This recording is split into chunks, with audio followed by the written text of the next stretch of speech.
tayo po ngayon ay nasa Giginto, Bulacan upang magsagawa ng isang medical and relief distribution. Itong medical mission po ay ginagawa natin at ang relief operations para po sa mga nasalanta ng Typhoon Egay.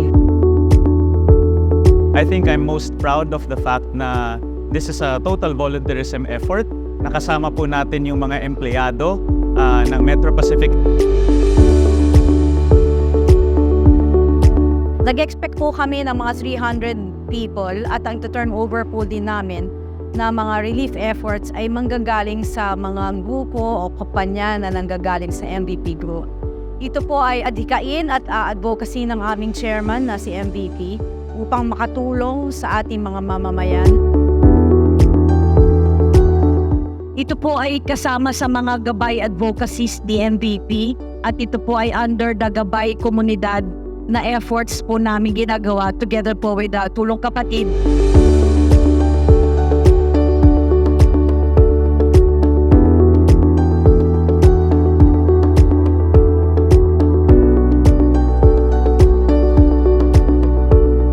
So ang mga tin-turnover po natin ngayon ay iba-iba pong bagay kagaya po ng portable water filter, meron din pong tubig from Maynilad, may mats and blankets po, mayroon din pong mga relief bags from One Meralco at mga libreng tawag from PLDT Smart Foundation.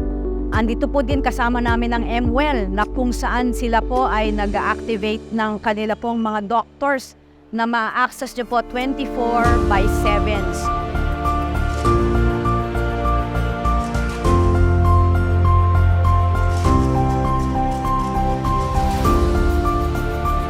So lahat po ay nagsanib puwersa, ang One Meralco, ang PLDT Smart Foundation, Alagang Kapatid, ang NLEX, MPTC at ang MPIC upang tumulong po sa mga nasalanta sa Giginto, Bulacan.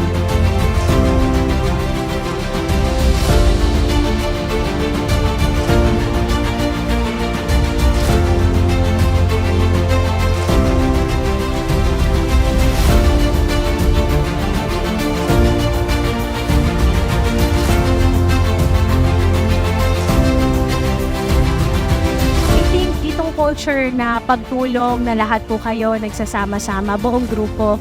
Napakaganda at pinabati ko and I know that's through the leadership of MVP.